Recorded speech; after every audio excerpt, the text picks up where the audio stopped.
Alright, well here's my Airfield 800mm Corsair. Got it from nitroplanes.com a couple weeks ago, actually around Thanksgiving, so a little over a month ago. Since I've got it, I've been modifying it, and part of what I wanted to do was add some retracts to it, give it a two-blade prop. I figured that out after my first flight, tried to belly land it, and the four-blade prop broke almost instantly, even on tall grass.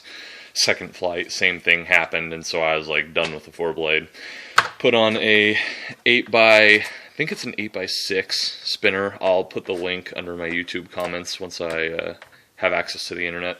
And running the stock ESC, and I tried putting a YEP 30 amp from Hobby King on there, and I had nothing but trouble getting it to spin right with the prop and the motor, and it was more hassle than it was worth.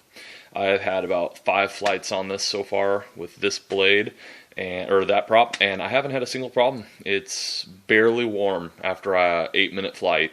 I am only running at about 50% throttle most of the flight, so if you're somebody who flies max throttle and uses a lot of stick input, I don't know, maybe it will be a bit too much, and maybe once summer comes it'll be different too, because it is only like 40 degrees out there right now, so that could be why it's still pretty chilled.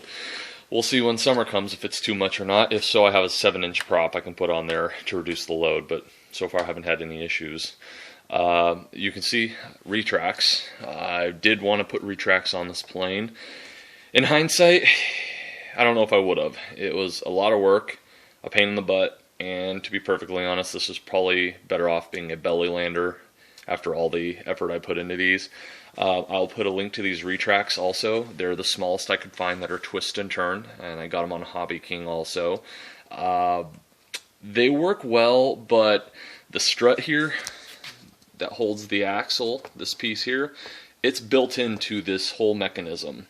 And let me activate them so you can see them in action. So they come out.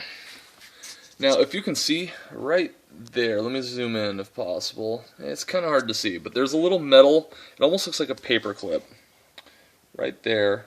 Let's see if the camera will focus. Back out a bit. So that little paper clip right here, this little tab, when the wheels come out, it hits this tab, and that's what causes the twist. There, now it's a little more focused, you can see it a little better. So that paper clip there hits this tab, and that's what causes the whole thing to twist. The problem is, after a couple landings, it becomes loose, and the whole thing moves a little bit. I've actually done a lot of work to get this so it doesn't move, and what I had to do was literally bend it. Like, they're like this, and so when it hits the tab, it pushes it back a bit, and then when it lands, it goes in, and then it hits this plate right here. It hits, the pin hits it, folds up, and that causes the wheel to twist. What I've had to do is take that pin, and after a few landings, it's loose. Like, it wobbles back and forth, so I've bent it using pliers. I bend it, and that keeps it taut. The problem is, I keep seeming to have to bend it. I don't know if at some point, maybe it'll get to a point where it's maximum stressed out, and that's all, that'll be the last time I have to bend it, and it'll just stay that way. But it seems like after every third or fourth landing, they've come loose again, and I have to rebend it just a little more and a little more. And I think the problem is this: it's a solid piece of metal. There's no give here at all. So if you have anything other than a perfect landing, it puts pressure on it, and all that stress just goes right into this mechanism here. They still function. You saw they go up and down, and they still work, but the wheels get bent, and I just wish I could do something with like a thinner gauge strut here that would give a little bit more on impact, because I fly off a dirt field, and right now it looks like a rodeo corral out there. It's just muddy and bumpy, and it's not a smooth landing. It's not like an asphalt pavement or something like that. So sorry for the rambling, but figured you'd like to have any information you can. These are the wheels that came with the plane. I just made them fit on the 3mm axles here that I had. You can see, looking at it in profile, they are bent.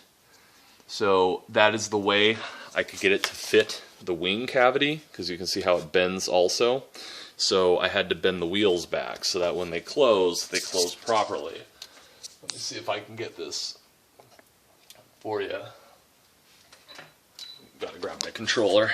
So here we go. So you can see they're pretty flush. I think it works out pretty well. It could be better. This is my first crack at it, and once they were in, it was kind of stuck the way it was, which isn't too bad. And sorry for the underside, it's terribly dirty. Again, mud flipped up on it, and I've cleaned it as best I can, but it's got a weathered look now. So, let me do it from this angle.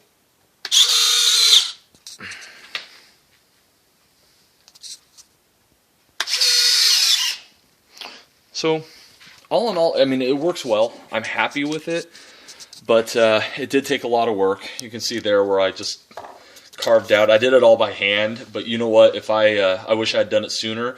Get a circle saw hole, like the thing used to cut a door handle out of a door, and just a 2-inch right there, and it would have done the job way quicker, way cleaner than I did it. But it's done. It's there. I set them in. I had to carve out a lot here for the retract assembly itself. And if you see the retracts, they actually have, let me close this again and make it obvious. Here's that tab I was telling you about. So they stick out from the plane about 1/2 inch or 3/4 of an inch.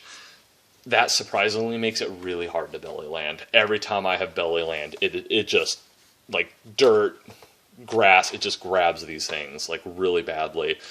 The only thing I can think of is maybe getting a piece of balsa or basswood and having like a curved piece trimmed out here so it kind of forms an angle. That way when it hits the grass, it kind of slices through it instead of just grips it like that. That's the only thing I can really think of. Other than that, the only other mods I've done to it is the tail wheel assembly. Looks normal. You can't tell what I did here, but here's the parts from my first one. You can see there's the tail wheel, and a lot of people have had this issue where it snaps. It breaks. It should be attached to this little strut here, which goes inside the assembly here. Unfortunately, it's all plastic, so as soon as you have a serious impact, again, my landing area is pretty rough, this thing would just pop right off and snap. And what I ended up doing with one of them is I just drilled it out, drilled down into there. I replaced the shaft entirely with just a piece of 3mm steel. 3 millimeters is just a hair larger than the plastic that it comes with. So I just drilled out, and this here, the tail wheel, stuck the shaft in there. This tail wheel housing, I just drilled it out so it's a little wider. And then the little horn on top that goes on top of it, it pretty much, if you drill that out again too, it just sits on top. You glue it in place, and once it's glued, it's on there pretty good. And I've had 3 or 4, maybe even 5 landings on this now. No problems. Man, I'm glad I did that, because that thing was snapping off almost every other landing, and trying to replace it with plastic would just be pointless. It'd just keep breaking. So, yeah, anyway, there you go. Sorry for the lengthy everything, but you can see the retracts work. Pretty happy with those.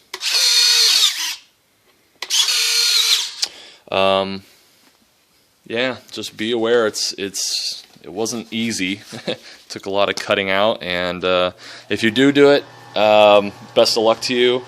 And if you have any questions, let me know. I'll answer however I can. Look in the notes though. I'll put most of the stuff I've used in the notes below, and most of it was Hobby King stuff, so you can find it there. Anyway, that's about it. Good luck to you out there.